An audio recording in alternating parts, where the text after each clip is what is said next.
Hey, this is Dan with School of Sheets. We build custom Smartsheet solutions, and today I'm going to do a video on next level alerts and update requests.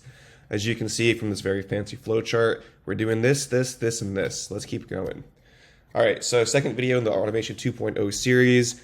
I will reorient you quickly to what's happened when I open up the sheet, but we have another great flowchart showing some cool stuff. As far as what you want to actually learn in this video, what you care about, why you're here, include attachments and notifications. Everybody wants it. Yep, you can do it. Technically, you can't do it, but you kind of can do it. I have a way you can do it. And we're going to configure update requests. We're going to build formulas, yada, yada, yada. You don't want to look at slides. You want the video. So here's our document builder example sheet. If you have not yet seen this, that means you have not watched or you totally forget one of the other two videos in this series. I would suggest watching them, but you don't necessarily have to. A very quick catch up. What we have is the ability to check a box. This is going to generate a document, which we'll attach momentarily, and I will show you it briefly. It takes the relevant information from the row and it puts it into the attachments. So there it goes. It also unchecks the box afterwards if you want to learn that complete workflow previous video. So here is the generated document right there. It does exist. I'm not lying.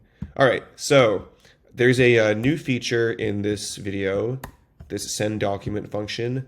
I am going to just show you it right now, and then we'll peel back how you actually build it. What this is going to do, it will reliably send a notified message. It's technically an update request. It's not a standard notification to the recipients in the client contact. They're all me. And it's going to include that document in it. So I'm going to... The notification will come in here. I'm not going to open it up. There's some client information in there, but I will open it up in my email. All right, so it says, hello, Dan, you have one update to complete. No way to work around this. It is what it is. But anyways, I get this. I click open request, and here we go. It's going to have whatever information I select to include, as well as my document that was just generated.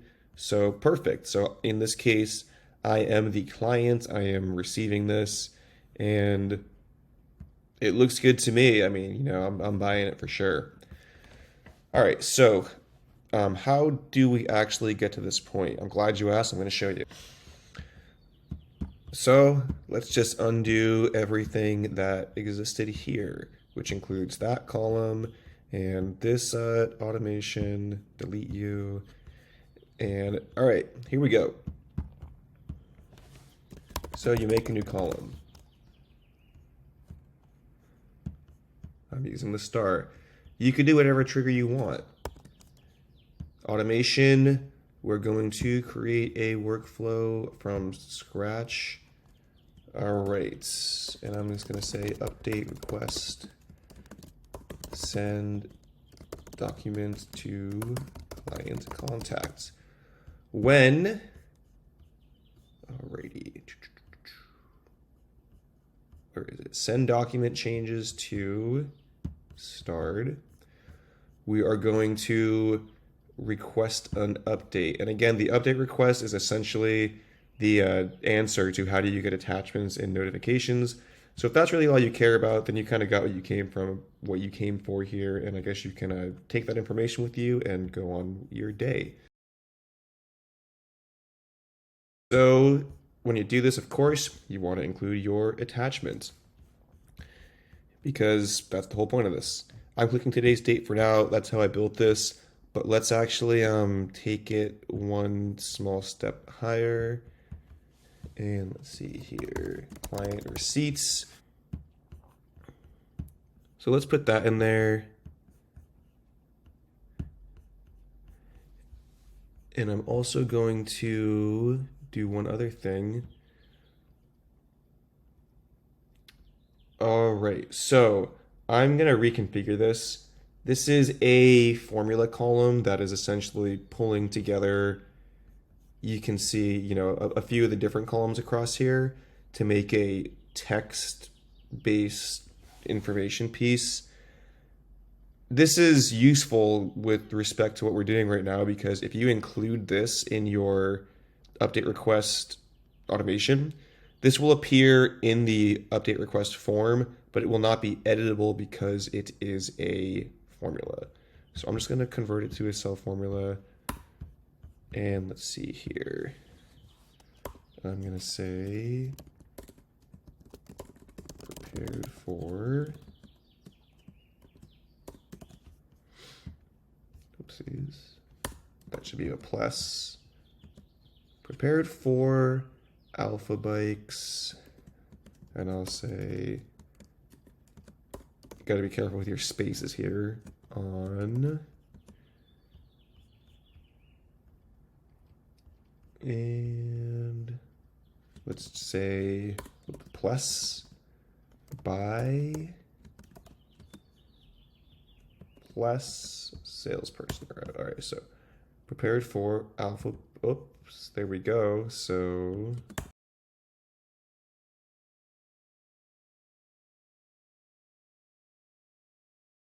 if we convert this to a column formula, we get the same thing, you know, for every row, because that's how column formula works.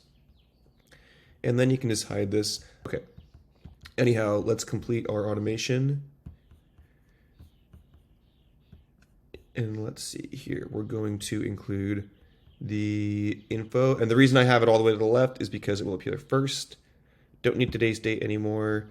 And then client receipts. Please. All right, so please click the blue open request button to download the attachment and acknowledge receipt by checking the client's receipts checkbox. Thank you. And actually the one, let's personalize this a little bit. We'll say hello, client contact, double brackets around an existing column will put that piece of data into your automation, and then we have client name. So let's put that in there somewhere. And we're gonna send this from me. This is a newer feature. You can customize how your automations get sent out. Or I guess let's send it from my organization. Okay, please review proposal for client's name. Alrighty, now let's check out this bad boy. Time to send this document. And then of course we could do an automation to change the cell value here. You know what, why not? Let's just do this real quick. It takes a second. Change cell value status to sent. Okay, when send document changes to starred, we're going to change cell value in, where is my drop down? Document status, change it to sent. All right, that'll work. And let's just sort of backtrack on this. Or we can just do it here. Let's do another one. So now we can see it all come together. There we go, sent. Alrighty, so the that was Delta Pool, and this is the, let's see which one this is. Alpha Bikes. All right, so hello, Dan Palanchar. We prepared a proposal for you. Please click the blue open request. That's some nice, clear instruction. Acknowledge receipt by checking the client receipt checkbox. Open it up. It's got my info prepared for Alpha Bikes on today by me. Got it. There it is. You can open it up. And that's it. So that's the video. I'm going to just stop there because I actually have a meeting to go to. But hopefully this was helpful. If you did find it helpful, do the YouTube stuff, like it, subscribe it for more videos. Let me know in the comments if you'd like to see other videos. This is obviously a small YouTube channel, so get pretty excited when people interact, and I will be pretty likely to do something specific for you. If you'd like to get some help with your Smartsheet projects, go to schoolofsheets.com/work with us. Fill out a brief form, schedule a no obligation 30-minute call with me. We'll talk about your project, see if there's potential for us to work together. Other than that, have a great day. Thank you.